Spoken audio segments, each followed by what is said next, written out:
Welcome back to Introduction to Philosophy. Today we are going to be looking at the materialism-idealism debate. We're going to be looking at it in a lot more detail. We're going to go into a little bit more of the technical aspect of just what the debate consists of. We've talked about it some. We've talked about the difference, what materialism is, what idealism is. Today I hope to kind of make the debate more of a little more real, a little more intense. And so it's not just something that's out there that we're kind of alluding to, but today we're going to get down to the nuts and bolts a little bit more. And hopefully you'll begin to see why this particular debate matters in philosophy. And so remember that what we're doing is we're looking for a foundation for knowledge. We're looking for something that is unchanging. Remember, when you've got a foundation for a house, you want it to be something that's really, really firm. You don't want it to be something that's going to shift and that's going to change.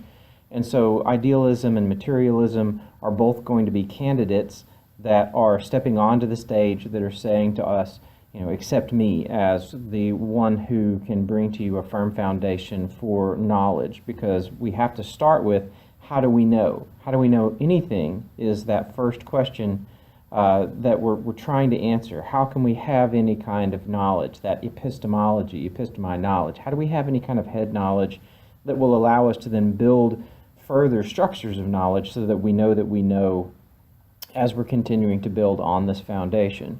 And so materialism and idealism are those two options that are coming to us from ancient philosophy, and that are still it's still being argued today as to which one is the best foundation in philosophy. So we're going to take a look a little bit more at the nuts and bolts, really get into this idea of the debate between these two.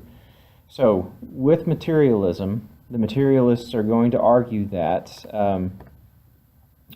that their position that all knowledge comes to us through our five senses, right? Now that's empiricism. I said materialism, and I've been kind of avoiding that word, but materialism and empiricism in philosophy are the same thing.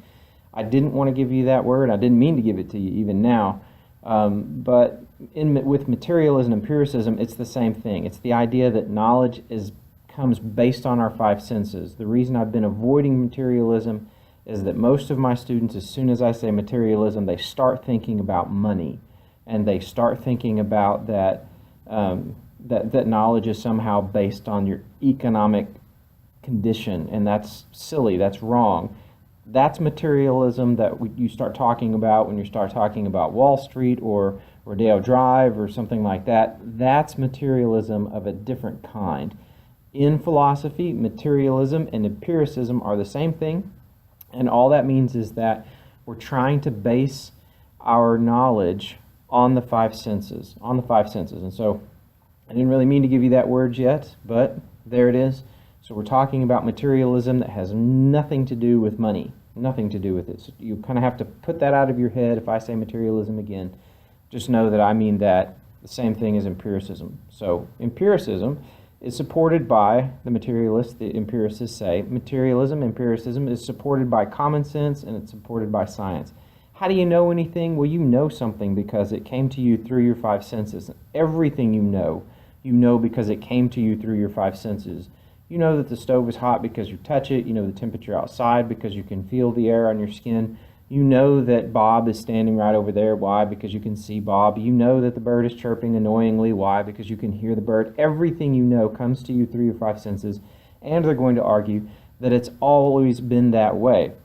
So what they're going to say, kind of one of their catchphrase type things, is there's nothing in the mind that's not first in the senses. There's nothing in the mind that's not first in the senses. And what that means is that everything that you know, everything that you have inside of your head, all your knowledge, came to you from the outside. It came to you from outside stimuli, or from stimulus from outside of your mind. It came to you through your five senses. And they're going to say there's nothing that you know that didn't come to you through your five senses. So you can think of it kind of like this way, right? Now, I'm going to draw this first thing. I'm going to say it's a computer.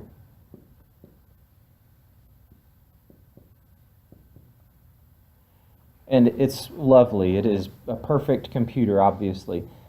The idea here is that this is your mind, that your mind is like a computer. And your mind is like a computer. There's lots of ways your mind is not like a computer. We're not going to go into that. we're just going to use this analogy of a computer because it's useful in this case. So here we go with, this is your mind. How does anything come into your mind? Well, it comes into it through your five senses, via your five senses.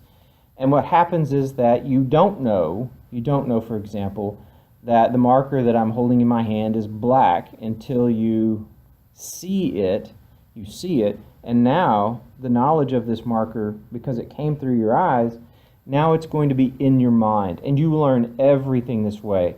The empiricists are going to say that your mind is a tabula rasa. That is to say, it's a blank slate. There's nothing on it. Tabula rasa or tabula nuda means the same thing. There's a blank slate. It means that there was nothing in your mind. When you were born, and this is kind of odd, but I like to say it this way because it paints a picture for my students. When you were born, you walked out of the womb and you didn't know anything. Your mind, this computer, was just hardware, but it didn't have any software on it. It had no knowledge whatsoever.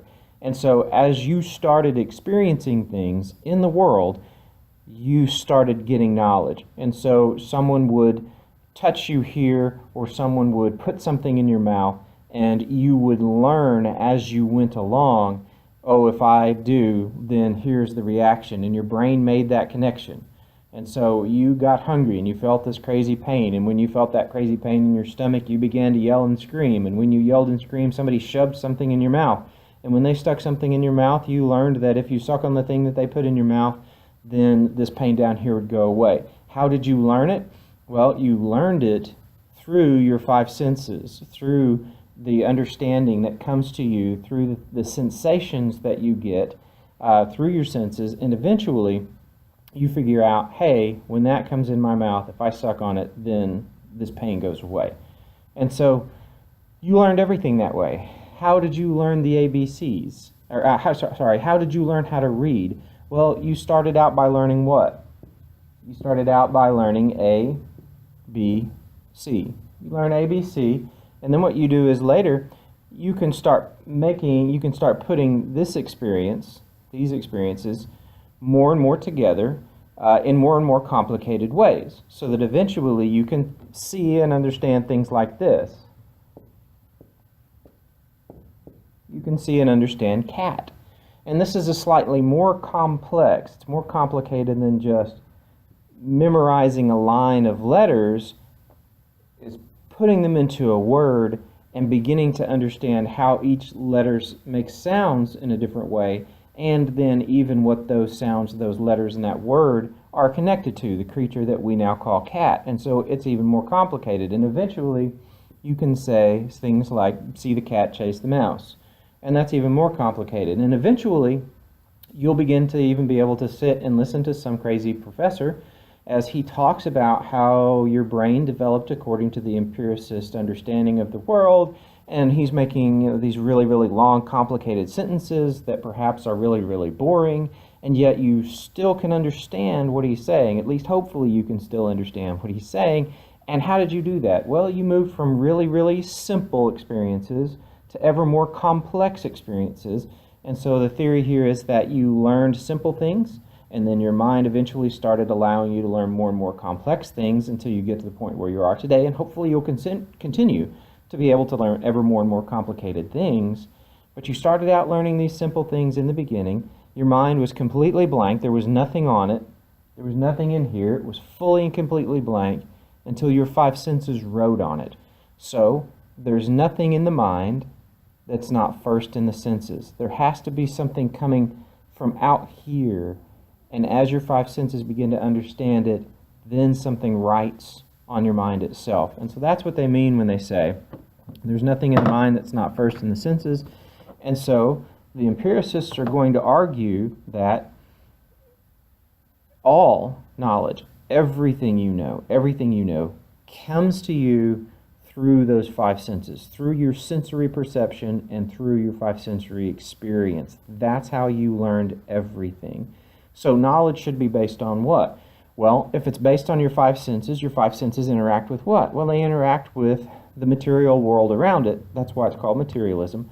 Or it acts on the atoms that are in the world around it. And so your sense of feeling really just is you reaching out and touching something that has material, physical extension in the world. So if my hand rubs the side of my laptop here, then I can understand a sensation of smoothness with very, very fine, very, very, almost not there bumps. I mean, it's really, really pretty smooth.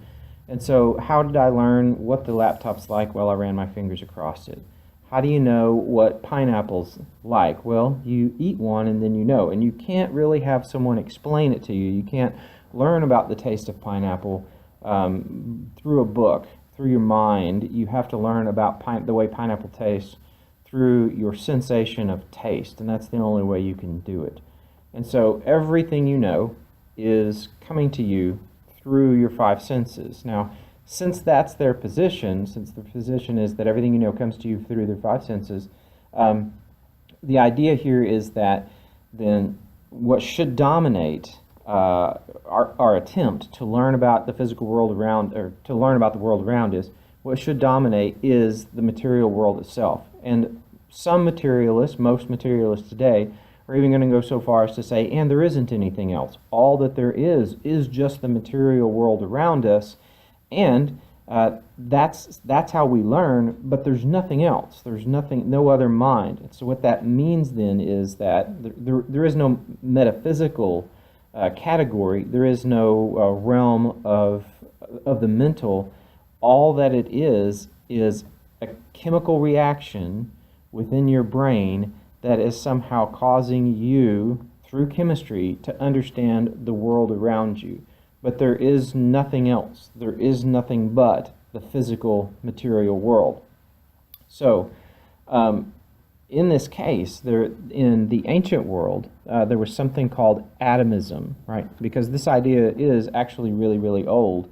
It's not a newer idea. It takes on a new look sometimes, but it's still the same. Still the same basic concept. And so in the old world of atomism, the theory was that there is nothing and there never has been anything but the material world itself. And here's how it behaved. All of these lines represent atoms that were, how they say it was, that they were raining straight down in parallel lines. And they had done that for all eternity. They'd never done anything else. It was just that there was this single atoms, and all of those single atoms were running in perfect parallel lines with each other, and they had done that for all of eternity, until at one point, one of them swerves.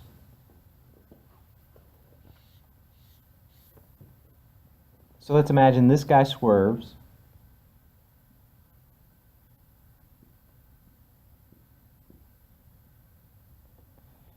When he swerves, he bumps into another atom, and so that atom then is knocked off its course and it swerves, and then that atom goes and bumps into another atom, and now you've got four atoms that are off course, and they're just going to keep moving and bumping into each other. Instead of now raining straight down, you get kind of this chain reaction where all these atoms were raining straight down, and now they're just going to be bumping into each other. And so eventually, enough of them start moving around and bumping into all of these other atoms until you get kind of this, you get where things start to conglomerate together. Atoms start to pack themselves together until planets pull themselves together, and until the stars are pulling themselves together. Now remember, the ancients don't really have an understanding of the galaxies and solar systems like we do today. They have a different view and a different understanding. But still, all of these things lumped together, that's how the Earth comes to be formed, is enough of these atoms come to be clinging together. And so in our daily experiences, these atoms are still moving around in space. Now, they're not raining straight down parallel lines like they used to. Now, they're moving in and out of objects as they move around in the world. And so, if you're sitting here and you're holding an apple. This apple consists of apple atoms, and then as the atoms move out of the apple and they go over, and I'm just going to say they run into my water bottle, the apple atom floats through space. It goes over there. When it makes contact with my water bottle, it becomes a water bottle atom. It becomes a water bottle atom, right? Because it joined the water bottle, and so it becomes the water bottle atom. And so the apple atom, though, the apple is not depleted because it's losing atoms, though, because even as the apple loses an atom to the water bottle, one atom is coming out of the dry erase board, and when it hits the apple, it becomes an apple atom. And so everything remains basically the same size, because not only is it putting off atoms, it's also absorbing atoms from other items as well. This is the ancient theory of atomism and how the world came into existence. How did it do it? Well, all these atoms were raining straight down. Eventually one of them swerves. Atoms start to pile up. They start to become compact and become the earth and the world around us. And they continue to move. The atoms didn't stop moving, just like they were always raining straight down. They didn't stop moving, they're still moving, but now they're moving from one item to another, and they become an atom of whatever item it is that they go into. And so you can experience things around you like smells, sounds, and colors because these atoms are floating through space, and they're coming, for example, if you're seeing the apple I've got in my hand, it's because apple atoms are coming off the apple and they're hitting me in the eye, and that's how I know that there's an apple there, because my eye reads and understands apple atom, right? And so that's how you see things. You smell things. Why? Because the apple atoms come off of the apple and hit your nose, and you can smell apple atoms. And so that's how they thought that the world itself works. And you're going to get all knowledge through your senses and through your body interacting with the atoms themselves. And so that's where those come from, and that's how they explain our knowledge and how we interact with the world itself. So Epicurus is one of the ancient atomists who's going to say that these little bitty things, as they're projecting across and they're bumping into your eye, that's how you see, that's how you know. But there's a couple of problems with that particular theory, and if you hadn't thought of it immediately, one of the problems with the idea that you are interacting with the world around you by your contact with these atoms. So for example, again, the apple, as it loses an apple atom and it hits me in the eye, what happens to the apple atom? It turns into an eye atom because it hit me in the eye. So how could I possibly know that this is an apple when the atom instantly turns into an eye atom when it makes contact with my eye? That's going to be one problem.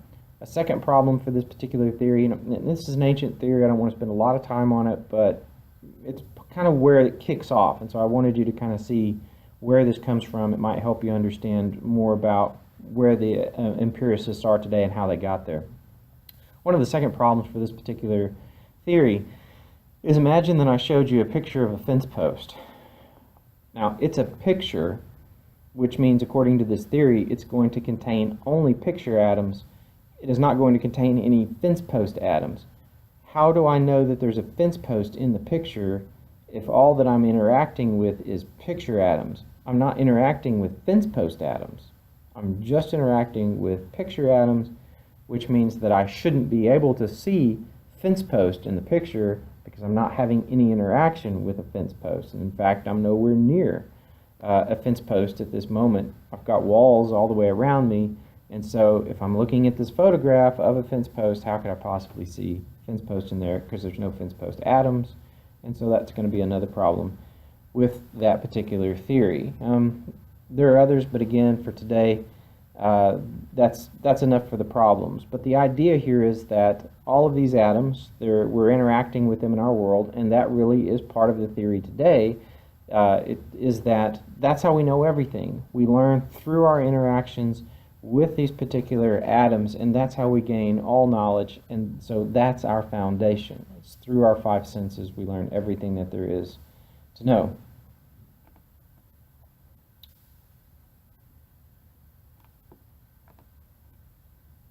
Okay, so now kind of jumping more into the modern and trying to discuss a little bit more and hopefully to try to get a little bit of a deeper understanding of where we're at today. Hopefully that looking at the ancients' ideas kind of got you thinking about here's how materialism works. We're more sophisticated now today than we were then as far as thinking about floating atoms.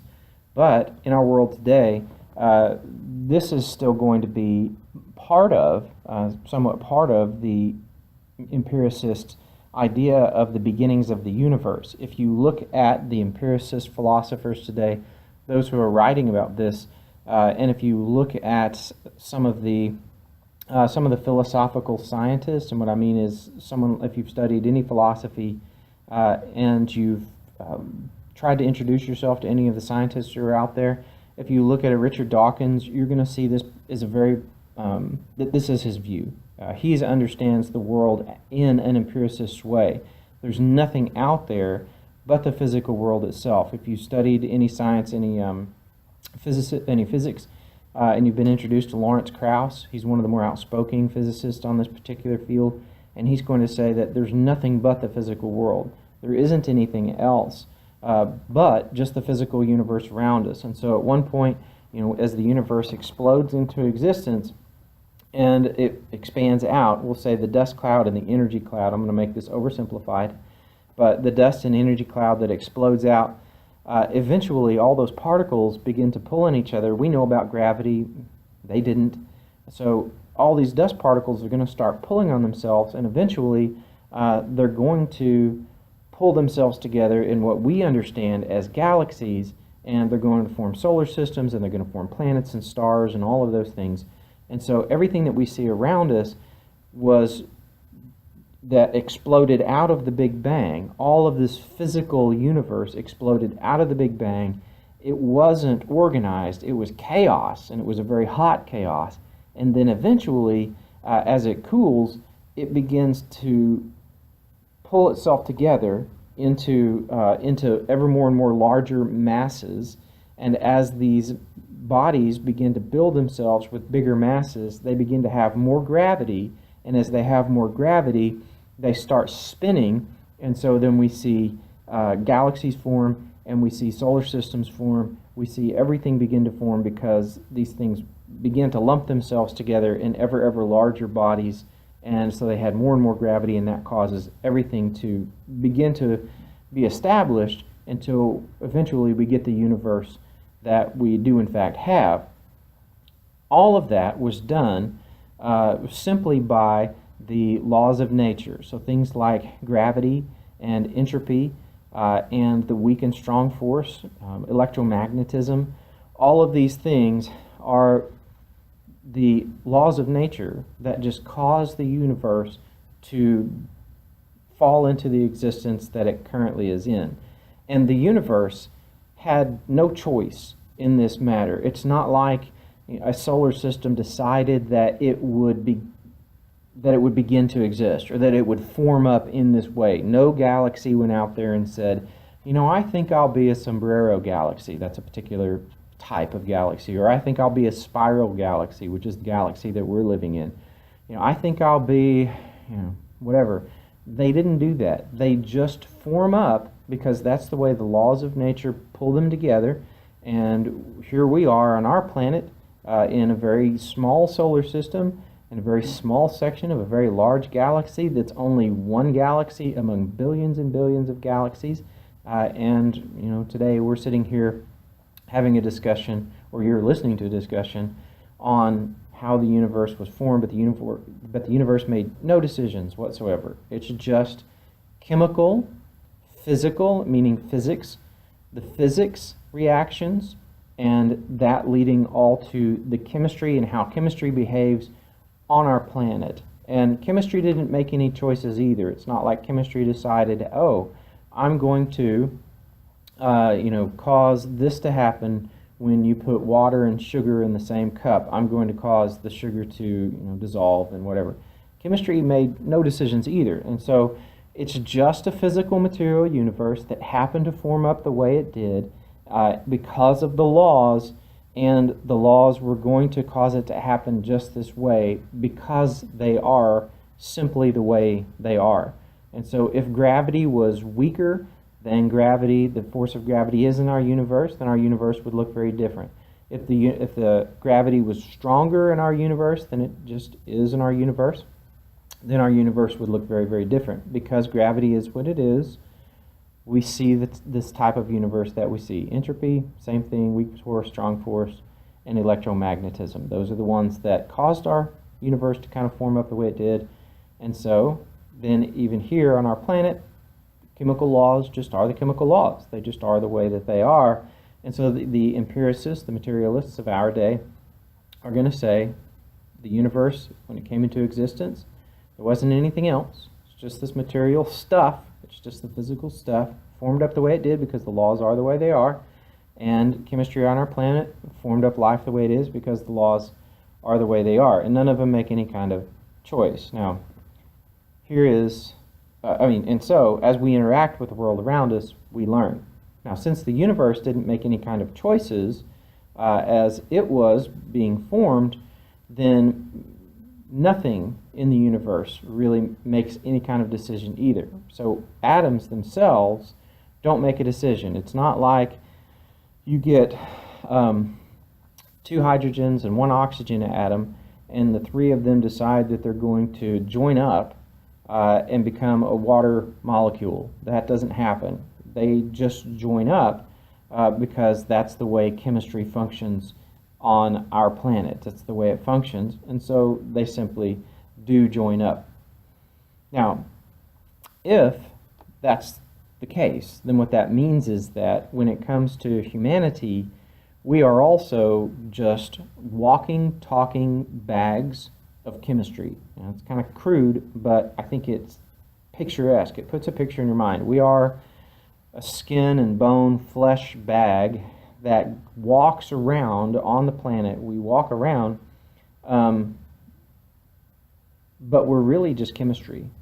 And there's nothing else inside of us but the chemical reaction that happens to the world around us. And so if you eat pizza for lunch, then there's chemistry that goes along with that.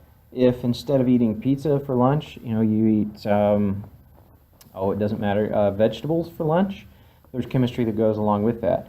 If you decide instead of eating pizza or vegetables for lunch to drink a fifth of vodka, then there's going to be chemistry that goes along with that, and everything is chemistry. And so your body is fully chemical, but not just your body. Your mind is also just a bag of chemical reactions, because your brain is just a set of chemistry. It's chemical reactions. They're set inside of your skull, and as they sit in your skull, what you feed into the chemistry of your body goes into your brain, and then that determines your brain state. And so your brain state is just chemistry. And so if you're happy, then your brain state, that chemistry in there, you're happy not because somehow there's this force outside of your body and it's causing you to be happy. It really just is that the experience that you're having through your 5 senses is causing something to happen up here, and through the chemistry of your body, happiness is caused to be in your brain. But it really has nothing to do with anything but the chemistry of the self. It's just your chemical reactions, and it has nothing to do with anything else that's inside of you. And so your brain state determines how you behave. The chemistry of your brain is going to also determine how you behave. In a materialistic universe, in a hard materialistic universe. Now there's soft materialism as well, where some of these individuals, some of the empiricists will try to say, I want that yes, everything's chemistry, but there seems to be something more to us than that. Now there is that, but if we're talking purely hard materialism or hard empiricism, what we're talking about then is that we make no decisions. Everything just is a chemical reaction. Now think about it for just a moment.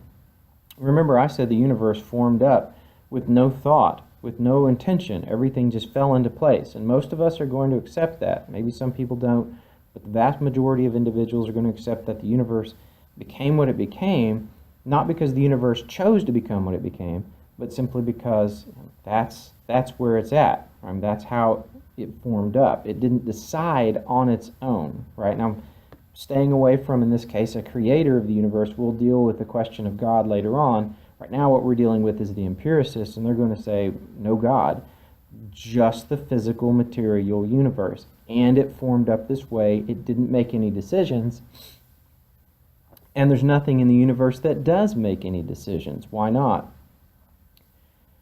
Well, planets don't make decisions. We're going to bar the ego, which is that planet that we saw in the Guardians of the Galaxy. I love superhero movies too. With the exception of that one planet that apparently has free will, and it's fantasy. So planets don't have free will. They don't get to decide, hey, today I'm going to run around the sun. They continue their trek around the sun without deciding to do anything. On the planet itself, the ocean, for example, doesn't make decisions. It just moves the way it moves because of the planet and because of its relationship with the moon. And so the ocean doesn't make choices. The wind doesn't make any kind of choice. Trees don't make choices either. They get blown around by the wind. They grow towards sunlight. They feed themselves off water and other nutrients. But they're not making any kinds of decisions. And now we get into a little bit more of a controversial area. But for this purpose, I'm going to go ahead and say this as well, and it's because this is what the empiricists are saying. Animals also don't make any kind of decisions. They don't decide anything. Why not? They're just walking bundles of chemical reactions, just like a tree, just like the ocean. They're all bundles of chemical reactions. And animals don't make any kind of decisions either, just like humans don't. We may think that we do. We might feel like we do sometimes, but in fact, we're not making any kind of decision. We're not choosing for ourselves. We're just interacting with the chemistry that's around us. It's just a chemical reaction. And so if you do ... it's just because of the chemical reaction within your brain state. And it's nothing more. That's all it is. We're just chemistry, just like everything is chemistry. So, right.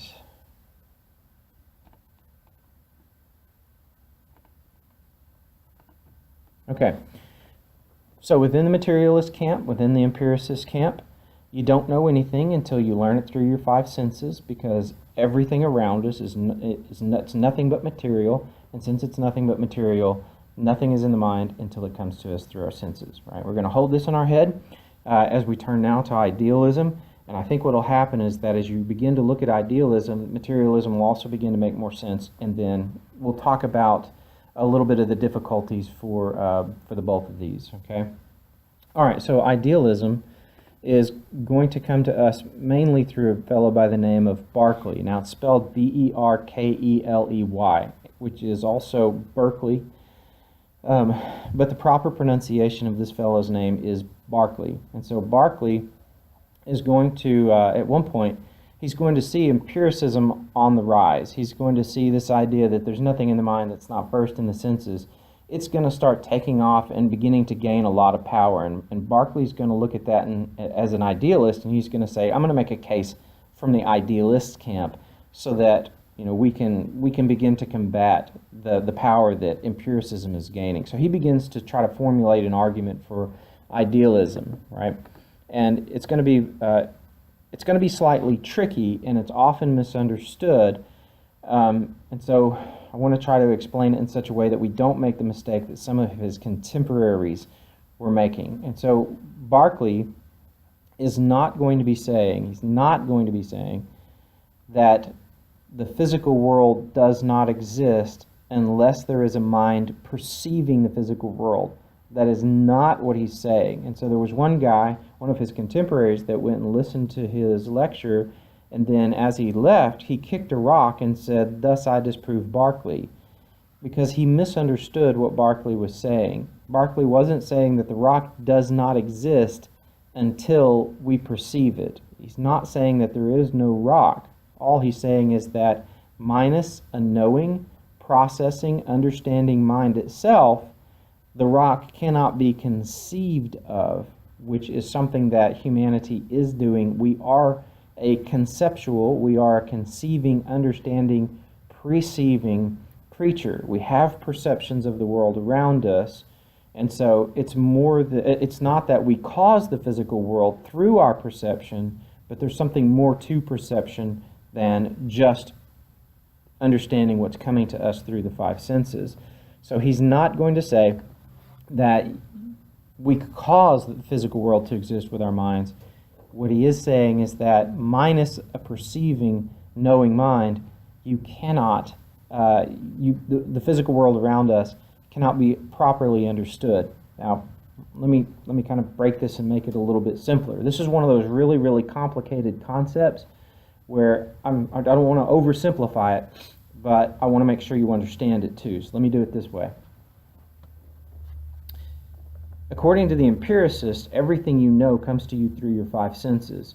One of the problems with that is that you can't know that you're an I through your five senses. You can't know me. Not that you can't know me. You can't know the I-ness that is you through your five senses. So think about it for just a moment. You're an I. You've always been the same person throughout all of your life. Now, you've always known I, me, I am myself. And I remember as a child, and I was a strange child, I'll give you that, but as a child, I would sit and I would try to project my own consciousness. I didn't know the word consciousness. I would try to project my own self-awareness, the I-ness that was me. I would try to put that in another person's body. I would try to project myself into their body so I could live their life and have the experiences that they were having. So I would try to put the I-ness that was me into them, so I would be them. This is not really unusual. It's unusual perhaps for a child to do it, but it's not an unusual thing for us to try to trade self-awareness. Now, self-awareness really just is the perception of that you are an I, right? So when I say self-awareness, I just mean that you're aware that you are an I. I am an I, you're an I, everybody is within themselves aware that they are a singular individual. Now, it's not unusual, this idea of swapping self-awareness, of swapping consciousness. If you ever watched, I think it's called Freaky Friday, and I can never remember, it's Lindsay Lohan and can't remember the other lady's name. It'll come to me later. But if you've ever watched that show, it's a movie. If you ever watch the movie, it's a mother and a daughter who are having a difficult time understanding each other, and then on a Friday, I think they both touch a guitar or something like that, electric guitar at the same time, and something happens, and they swap consciousnesses. And so the mother's consciousness moves into the daughter's body, and the daughter's consciousness moves into the mother's body. And so each of them has to spend a day as the other person. And so the daughter learns what mom's world is like, and mom learns what the daughter's world is like. And at the end, I think they swap back, and then, they have a better understanding of each other, and so they have, a decent relationship. It's not unusual. We see this also happening in, there was an old Disney movie called The Shaggy DA, where the district attorney, his consciousness moved into, or he morphed into a sheepdog, but he was still conscious of having been himself. And there's multiple versions of this. If you watch, I think it's called American Dad, you'll know that the goldfish in that particular show is called Krauss, and in that goldfish is the consciousness of a German scientist. I think he's German. And so this idea of conscious swapping is not unusual. It's something that we see quite a lot in Hollywood. And the idea here is that Barclay is talking about here is that you can't learn that you are an I through your five senses. That's nothing you can do. So think about it for a moment. How could you possibly learn that you're an I by seeing yourself in the mirror? Would you learn that? I mean, we can show other creatures themselves in the mirror, and they may or may not recognize it as self, right? I mean, if you show it to an ant or to a fly or anything like that, they're not getting I-ness. They're not getting that this is me. So there was a really unique study that was done with dolphins, where they took a dolphin one at a time. They put 5 of them in a tank. They had a mirror on the side of the tank where the dolphin could, in fact, see itself through the tank. The tank was clear. It could see the mirror as it would swim around, and the dolphin had a red dot painted on its tail. Now, the really unique thing that happens here is that 4 of the dolphins just swim around. They don't try to see themselves in the mirror like a child, like a human child, tries to see itself in the mirror. The dolphins just swam around and they ignored the mirror, even though there were people over there tapping on the tank, trying to get its attention. Hey, look at this mirror, look at yourself in the mirror. And then one of the dolphins did in fact swim in such a way as it seemed to be looking at the mirror, and seemed to be swimming in such a way as to be trying to see its tail, as if to say, I have this dot on my tail, why is this thing on my tail? But if you read the conclusion of the scientists who did the experiment, their conclusion was that we can't in any way suggest that the dolphin was understanding or perceiving itself as an I. It could have been that the dolphin was swimming that way as if to say, hey, there's a creature like me over there, but it has this weird red dot on its tail. Why is it like that? And yet the dolphin's not perceiving itself as an I at all. And so it seems to be, now there's a lot of debate on this, but it seems to be that we're the creatures on this planet that have this self-awareness, and we're highly, highly aware of it. So we're highly aware of our own self-consciousness. If there are other creatures, they don't seem to be aware in the same way. And lots of people say there's no other creature on this planet that has self-awareness, with exception of humanity. It's a huge discussion, massive debate. I think it's fascinating. Back to what we're doing here, though, you can't use your 5 senses to show yourself that you're aware. You can't see yourself in the mirror and somehow the atoms that are viewing themselves know that they're an I. How would an atom, how would a collection of atoms, how could a collection of atoms come to understand themselves as an I? You can make them as complicated as you want, but they could not perceive of I-ness because there is no such thing as I-ness in atoms themselves. Atoms don't contain I-ness, so how can a collection of atoms contain I-ness?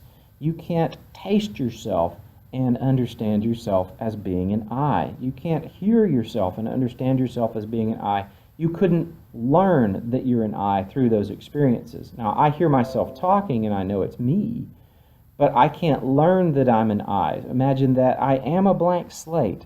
I'm a blank slate and I know nothing.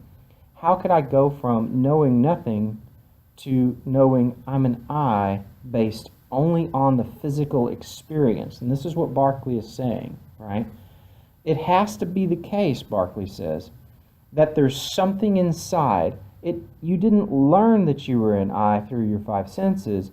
It must be the case that when you were born, you already had something written on your mind. There was already something written inside of you, and you understood without the 5 senses that you were an I. So you weren't a computer that came off the assembly line with no software. Instead, you're a computer that came off the assembly line and you had some software.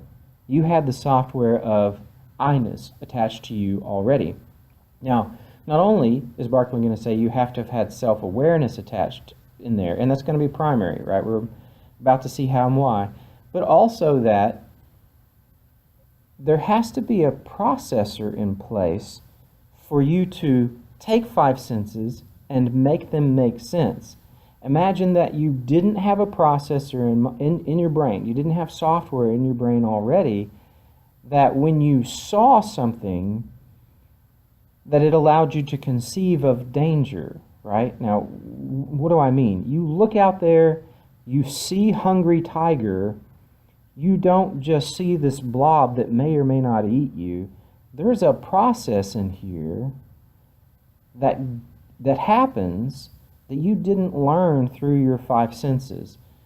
There's a process in here that came with your physical body when you were born. There's a knowing, processing, conceiving software that must have come along with the package that you didn't learn from your five senses. A knowing, perceiving mind that does in fact take that information and process it. Imagine that you didn't have that software when you were born. What would happen? All of these sensations would come over here, they'd hit the computer, and what would they do? They might bounce off, or they might go through, but without the processor, you couldn't possibly grasp. And here's what I do with it. There has to be an organizing, knowing, processing mind inside of there, according to Berkeley. And so that this, Berkeley's going to say, is primary. That's how you actually learn, because minus this never gets processed. One philosopher described this type of activity, if this didn't exist, if it didn't exist at birth, then this would be just a blooming, buzzing confusion of things. All this input would be coming into your mind, but it would not have any kind of system behind it to try to organize it into categories and to somehow even organize it into a memory form so that you could hang on to it and access that information later on. It wouldn't be anything you could do. So minus this wouldn't make any sense, Berkeley says. You've got to have this that's processing at birth if you're going to make any sense of this. If someone shoves something into your mouth, you don't just learn, and if I suck on this, this pain goes away. There has to be a processor behind the idea of, and when I suck on this, because sucking on it is that kind of experience, that there's got to be something back there that goes, okay, next time that happens, I'll do that again because it takes this pain away. Where's that processor in the physical five senses? There isn't one in the physical five senses, and that's why Berkeley says it has to come with our package already. We have to have this. We're not a tabula rasa, we're not a blank slate. We have self-awareness, and we have a knowing processing unit that's inside there that takes our five senses and begins to make sense of them. It processes them as they come to us. And so Berkeley's going to say that is primary. That's why he's saying that ideas, that the mental universe is primary. That's why all our knowledge is based on this, because it takes this and makes sense of it. So you've got these two things. You've got these two theories that have been warring for centuries, and currently, right now, the empiricists, the materialists, are in fact actually winning. And so what they're trying to do is they're trying to answer Berkeley's objection and come up with something that will allow that, this did not come with the package, but instead it is something that we kind of got as we went along and we became more and more complicated. There's one called Functionalism that I think probably comes the closest. I'm not sure it succeeds. I'm not sure functionalists believe that it actually succeeds in answering all of Berkeley's objections and the current idealist objections either. But there is something that's called functionalism that's actually kind of useful. And so if you're interested in trying to figure out, if you're interested and you're saying, hey, I think this is the right answer, go check out functionalism. It'll probably help answer some of your questions. We're not going to get deep into it because this is an introduction course. And so I'm just introducing you to these different ideas. Okay. All right, so we have to have a self-reflected mind, something that is not the gift of experience through our five senses, but it has to come to us along with that package as we're born. It's nothing you can know through your five senses. There's another kind of exercise here. Imagine that we took our physical self and we could blow up our mind and make our mind itself, not just the brain, but everything in the brain as big as a house, and we could walk around on the inside of that. The idealists are going to say that you would never experience an idea in the brain in a physical form in that way. There are going to be ideas in the brain. So picture, for example, I'll pick somewhere I don't think you're sitting. Okay, there you go. Imagine yourself sitting on the North Pole. Imagine yourself sitting on the North Pole. I'm making the assumption that none of you are actually sitting on the North Pole as you're listening to this lecture. So imagine that you are sitting there on the North Pole. Now imagine that we could walk around in your mind as you're imagining yourself sitting on the North Pole. You could never see that type of physical experience happening because there's not little pictures, there's not little elements of North Pole floating around in your mind. And so ideas are not just, as the idealists say, ideas are not just the functioning of your brain. There has to be something more to it than just the material stuff itself. And so the idea that we can just reduce everything down to basic chemistry, the idealists say is, they say that's false. They say that's nothing that we can do because ideas are more complicated than that, and you can't just reduce them to that kind of simple, that kind of simplicity. I have to do this every time I talk about Berkeley. Berkeley is the guy who gives to us the often asked question, if a tree falls in the forest and there's no one there to hear it, does it make a sound, right? Now, again, I think this is kind of a misunderstanding of Berkeley, because he's not saying that things that are unperceived by our minds don't exist. I like to hike. Myself and my family enjoy going out into the mountains and hiking.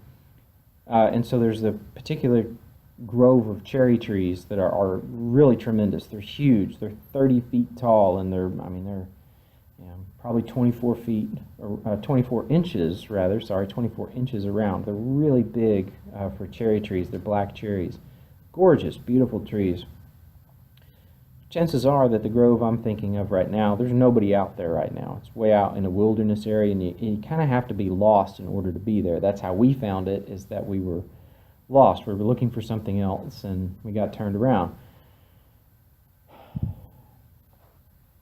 Chances are there's nobody perceiving of that cherry tree grove that I'm thinking of at the moment. Berkeley's not saying that that cherry tree grove, therefore, does not exist because no one's there perceiving it. That's not what he's trying to say. What he's trying to say is that if that tree does in fact fall in the forest, if there's no one there to hear the sound, there might be vibrations across the air, which is what we understand as sound waves today, but there's not going to be anyone there to perceive of it as a tree falling. It's just that as the tree falls, it will make vibrations, but there is not a perceiver there to turn those vibrations into an actual hearing, auditory experience at that point. And so he's not saying that our perception of the world causes things to exist. That's not what he's trying to say. I think perhaps a more interesting question than if a tree falls in the forest and there's no one there to hear it, doesn't make a sound. I think a more interesting question is probably if a man speaks a word in the forest and there's no woman there to hear him, is he still wrong? I think that's probably a more interesting question than the tree one. Just something to reflect on and see what you think on your own. So, here we have this argument that has been happening for hundreds of years between the materialists, the empiricists, and the idealist camp. Which of these is a true foundation for our knowledge? Does knowledge come to us through the five senses? Does knowledge come to us through some kind of knowing, perceiving mind that existed from our birth? It came with the package of ourselves, and it's more than just the chemistry of ourselves. It's more than just chemistry. It has to be something that is outside of the chemical, physical universe. So it's non-physical. It's always been with us since birth. We touch, we reach into those realm of ideas. So which is it? Does all knowledge come to us through this, or does knowledge come to us through this? Now, if you're thinking to yourself, well, what if it's both as they interact with each other? Again, we'll talk about that later. That particular position is called dualism. If you want to get a head start, you can. But we'll talk about that certainly later on as we get closer to this idea and closer to that topic. I think next time what we're going to start doing is introduce you to a couple of people who are arguing for these particular camps. And we won't be getting away from this particular topic, but hopefully you have a little bit of a better understanding of what both sides are arguing for. Purely material, all knowledge comes to us through the five senses because that's all we are. Or is it that we really do walk out of the womb with something else, and it's non-material, and we have to have it, and we couldn't learn it any other way. You couldn't learn that I'm an I. You couldn't learn knowing, processing things through your five senses. There has to be that knowing, processing mind that just happens at birth. Hopefully you kind of understand the two of those and where they're coming from, and I'll see you next time.